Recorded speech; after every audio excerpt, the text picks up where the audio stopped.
I have a good background. So this is the Attack of the Giant Crabs or whatever it is. No, Yeah. Attack of the Crab Monsters. Attack of the Roger Crab Corman. Monster. Yes, that's right. So that relates to Chopping Mall, which, In by the what way, I knew nothing about Chopping Mall as far as history goes, but apparently the director was buddies with Roger Corman, and Roger Corman was the executive director on Chopping Mall. And guess who was executive producer, sorry. Jim Excuse me. Warnowski. Well, I was going to say his wife was there too as a producer. Yeah. Julie Corman, right? Corman. Julie Corman was a producer, yes. And I have met him before. Who, Julie?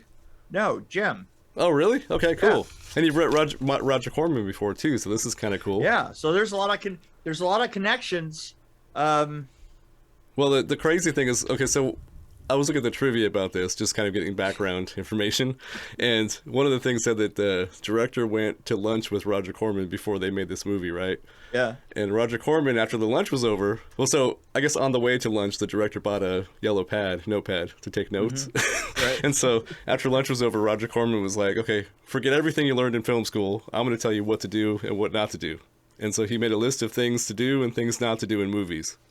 And so he said he's been using it ever since. The director's been using it. And wait a minute. And he came up with that? Well, this feels like a Roger Corman movie to me. It's like somebody else directed it, obviously, but it has that Roger Corman-esque quality to it. Yeah, but... Well, anyway, in case people don't know, we're talking about Chopping Mall. A group of young Chopping Mall employees stay behind to party, and they get locked in, and they get attacked by killer robots. That's basically in a nutshell. And on the posters, I like with their little tagline on the posters. It says, "Where shopping will cost you an arm and a leg." And so I wanted to do this because of the holiday season, because everybody's out shopping. And... So anyway. They only did one thing that I really, really liked, is they just started right in. Right? Only one thing? Trust me when I say I did not say that lightly. That this film, just from a director's point of view, does everything wrong, except for it does just get into the action. And you're right about that. I wanted to ask you something. Where is it that they came up with lasers for the robots? I mean, I don't know where that came from in terms of the timeline of even the time. I mean, where the hell did the lasers come from? I think they were Star Wars fans. Yeah, it must have been. We need lasers. Somebody must have been. Oh, another thing that really hit me all of a sudden when I was watching this was like, this was 1986.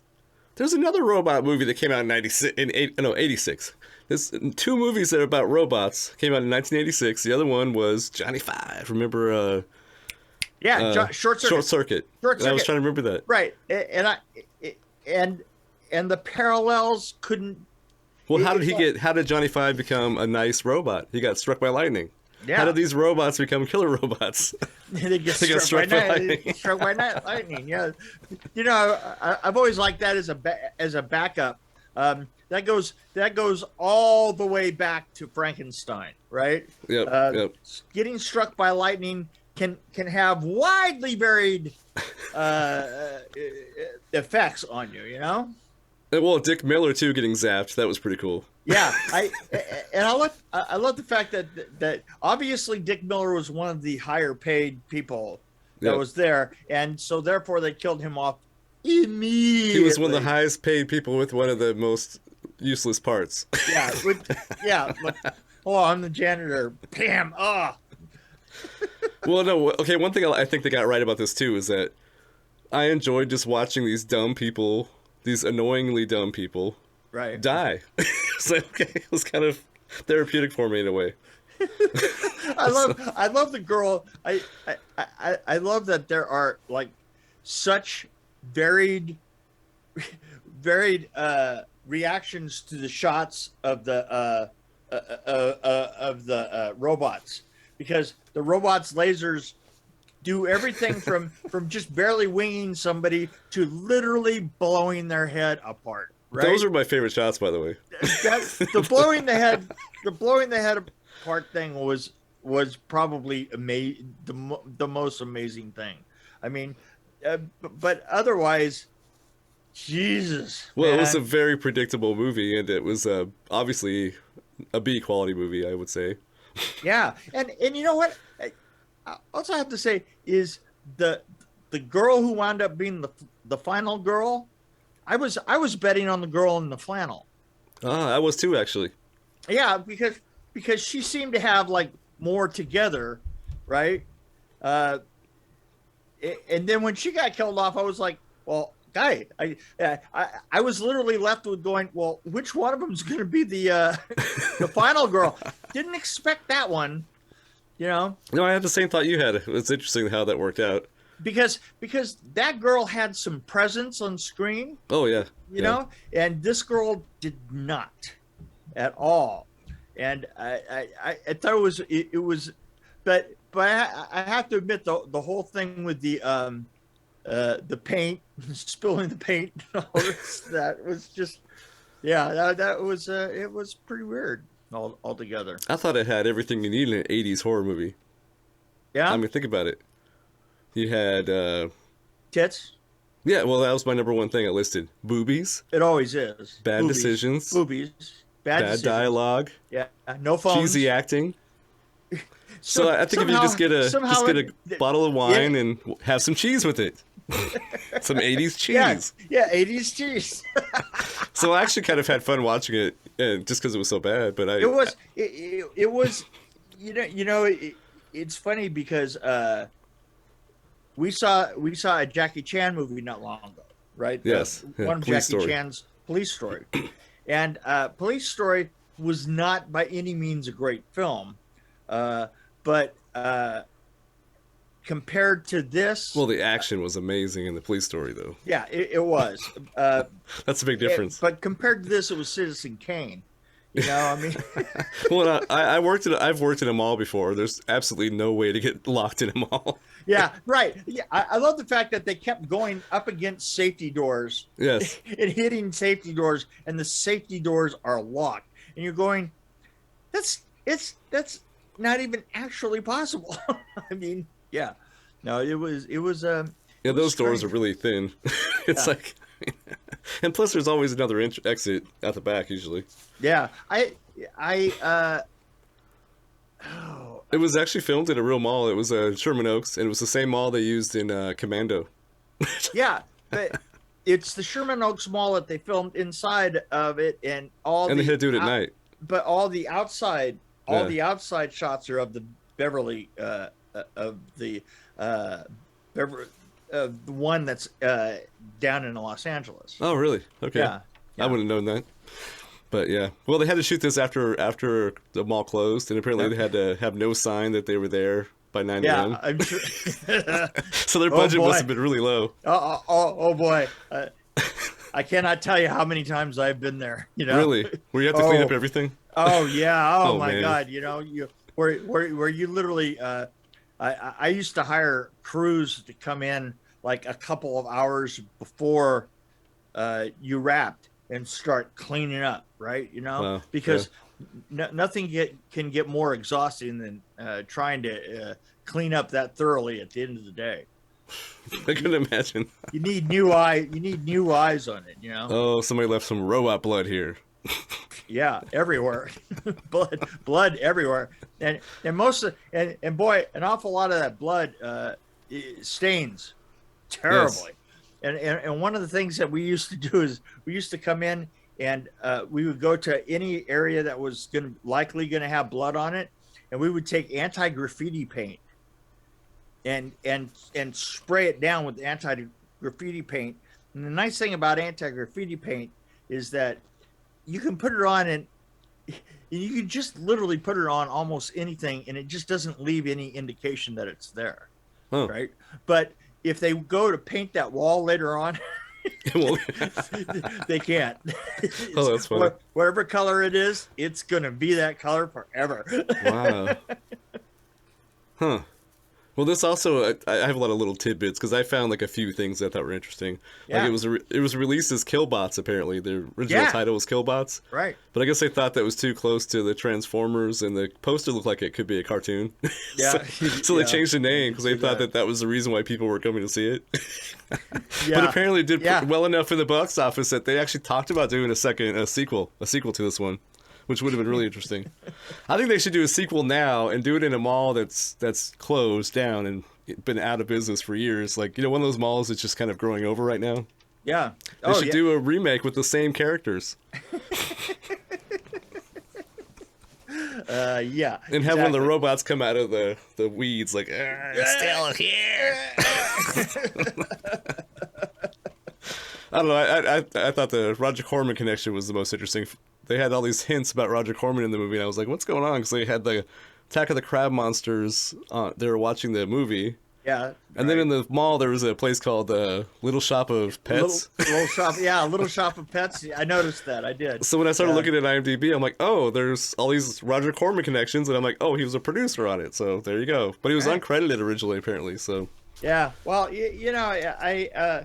that has to be one of the first things Jim Wynorski did. Oh, I think it was his. It was one of his early ones. I'm sure. I actually didn't really look that closely. Jim Wynorski has done just schlock movies consistently. So he said he took thorough notes when Roger Corman was telling him, "Forget everything you learned. I'm going to tell you how to make films." So I guess he has a notebook with all the stuff in it that he memorized. Yeah.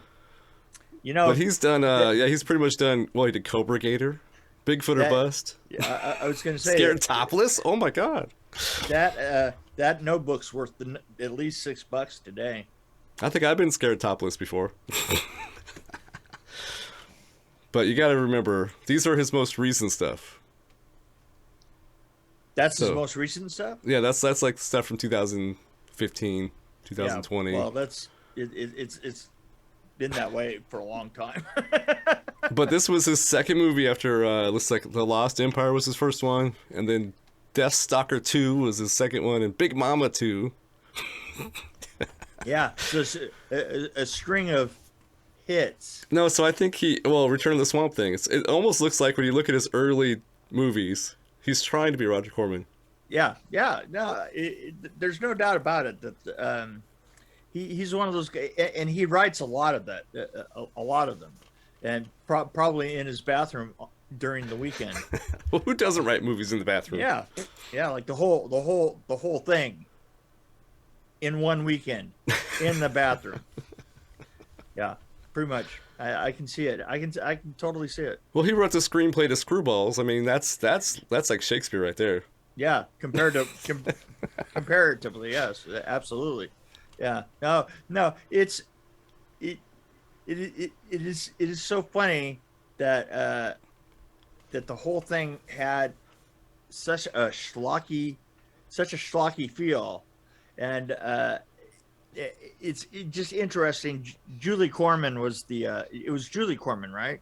Yeah, she was listed as a producer. Yeah, it's funny because as soon as I saw her name in the credits, and then I saw the movie, and I thought, yeah, that's about right. So you said you met this director. Did you work with him, or did you just happen to know him? You know what? I think that I met him on a stage next to us.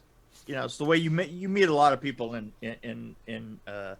Hollywood and LA and in stages that are right next to the one that you're working on, and I've just known him to be like a Corman clone. Yeah. Well, his picture on IMDb is pretty funny. It's like, yeah, he looks like a really happy guy. Yeah.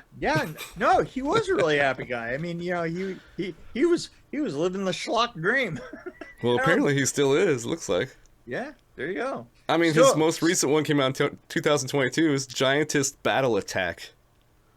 That sounds amazing. It does. Yeah. What would you rate this one? See, I found it to be a fun movie to watch, and once I accepted the fact that it was going to be bad, I enjoyed it. Yeah, I have to tell you, I did think to myself that this would be a good one for you to have as wallpaper behind you. Because you always have a really bad film behind you, and this would be a great one. Well, I'm trying to use public domain stuff, Right. and so this has been protected because you don't want to mess with Chopping Mall. Yeah, boy. What do I think about it? It was talentless, completely talentless. Other than Dick Miller. No, he was amazing. And he was amazing and quickly gone. Oh, yeah, but I think that this guy has an interesting career because I keep scrolling through his credits and I'm like, oh, 2012, he did Busty Coeds versus Lusty Cheerleaders, followed by Piranhaconda. Piranhaconda. Wow. Well, he is an artist. So I give it like I don't know, a 2 probably. Yeah, I would go with a 2. Yeah. It's certainly not much better. I have to say that. But I really enjoyed how stupid the robots were because you can literally just knock it over probably. Yeah, the fact that they're shooting at the robots and the funny thing is and this was kind of one of the things that there didn't seem to be a particular thing that you did to the robot that killed it. You know what I'm saying? I mean, It wasn't like, we found a weakness and da da da. There was none of that. It's like Walking Dead, where they just shot him in the head, or they just kept going and kept going and kept going, and then all of a sudden, it would kill it for no particular reason, right? Well, there was a scene where they're running from the robots, and they went by this escalator. I'm like, well, it doesn't look like those things could go down or up escalators, so just right. And the next thing you see it coming up the escalator, right. But those things move so slow. I'm like, it was ridiculous. Yeah.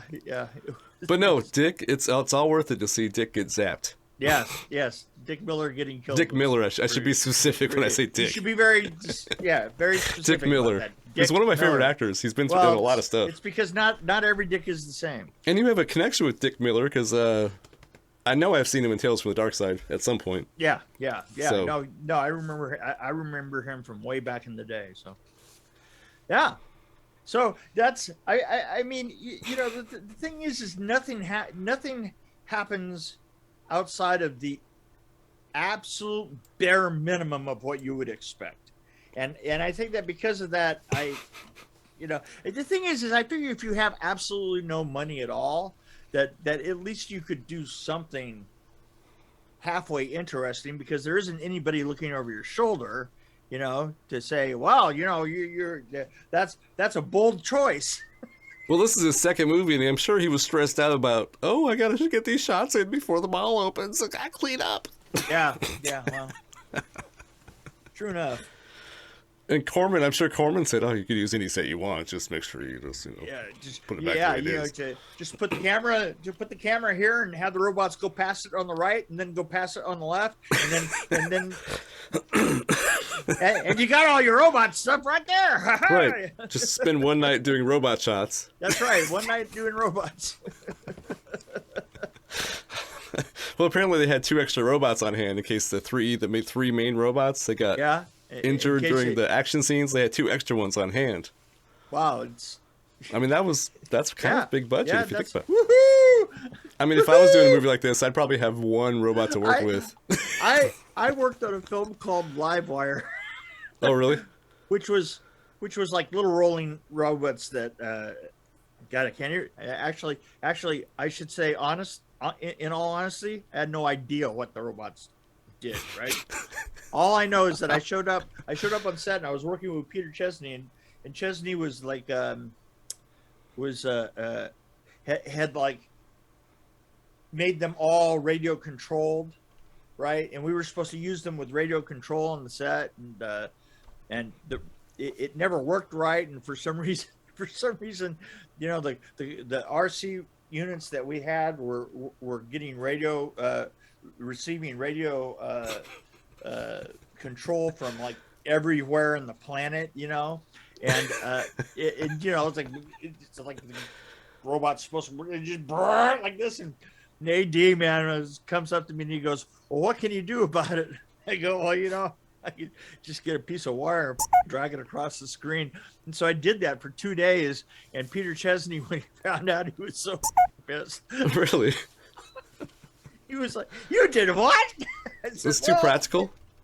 Yeah, it was a little, you know, Peter Chesney, and you know, Peter Chesney, I love Peter Chesney. He is a great friend. He is really a strange genius in his own way, but he has a way of overcomplicating things.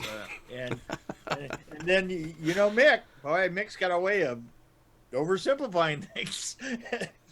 And so I dragged his really expensive, you know, RC, and when he found out, he wasn't happy, you know. And I go, well, you know, you can be as pissed as you want, but it worked. It worked, exactly.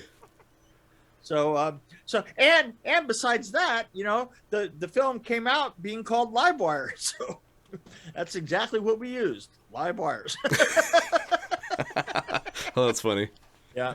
Oh, there you go. That's kind of the you know, the best laid plans of men, mice and men, you know, usually comes down to flushing the toilet and using a wire when you have to.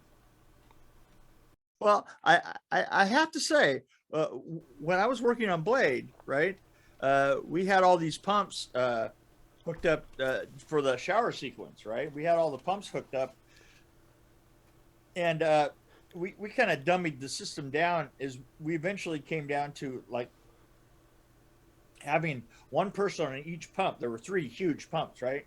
And we had one person on each pump to throttle them up and turn them on when we started rolling, right? And so we kept dumbing it down and dumbing it down and dumbing it down until we got because, you know, everybody goes for radio control and stuff like that. And I'm going, I don't know about that. You know, let's just do it with a red light. So they literally did it with a red light, and they hooked the red light onto a garage door opener. And when we started, when we started filming, the sound guy had the bell. You know, he had the bell and the whirligig rolling light, right? Right. Yeah. On he also had it on a garage door opener, and he had it on the same channel, and we wound up having to go through there and mop that whole set up. It's a good thing that we just made it tile and completely anti-graffiti painted that. Oh wow. Because we had to clean everything up and then start again, and I was like, God damn it! I kept telling you people, just take a wire and run it out there, because you know the thing is motion pictures for the most part, you gotta keep it dumb. Yeah. I mean, not simple. Well, use gravity, right? You use gravity when at all possible. Use gravity. Yeah. And if gravity doesn't work, film it, because that's interesting. Yeah, I remember using gravity on Vengeance. Yeah. Having to glue some stuff. You just threw some stuff in front of me and said, glue it together. And I'm like, okay. And then we just put it on a string and yeah, that's right. But anyway. Yeah, dumb. Just be I dumb. almost glued my hands to that thing, by the way. But oh well.